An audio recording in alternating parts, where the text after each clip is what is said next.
তৃণমূলের গোষ্ঠীদ্বন্দ্বে গুলি চালানোর ঘটনায় ধুমধুমার রাজারহাটের নারায়ণপুর। বিধাননগর পুরসভার চেয়ারম্যান সব্যসাচী দত্তর অনুগামীদের ওপর তৃণমূল বিধায়ক তাপস চট্টোপাধ্যায়ের অনুগামীরা হামলা চালিয়েছে বলে অভিযোগ। ভাঙচুর করা হয় দোকান। অন্তত 20 থেকে 30 রাউন্ড গুলি চলেছে বলে অভিযোগ। তৃণমূল কর্মী হাজির ইসরার আহমেদকে লক্ষ্য করে গুলি চালানো হয়েছে বলে অভিযোগ। হাজি ইসরার অভিযোগ, ঈদের দিন সব্যসাচী দত্তকে বাড়িতে নিমন্ত্রণ করেছিলেন। তারপর থেকে তাপস চট্টোপাধ্যায় তাদের ওপর ক্ষুব্ধ বলে দাবি করেছেন। হাজি ইসরার অভিযোগ, বাবাকে কুকথা বলেছেন। এরপর আজাদ নামে এক গুন্ডাকে পাঠিয়ে হামলা চালিয়েছে। খবর পেয়ে ঘটনাস্থলে পৌঁছয় পুলিশ, তবে পুলিশের তরফে গুলি চালানোর ঘটনা জানানো হয়নি।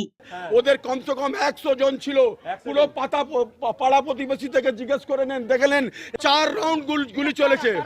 এরা তাপস চ্যাটার্জির গুন্ডা বাহিনী শেখ আজাদ ওরা এসে আমার বউকে ঘরে ঢুকে আমাদেরকে বউকেও মেরেছে, আমাদেরকেও মেরেছে। আমি সব্যসাচী দত্ত লবি করি, সেই কারণে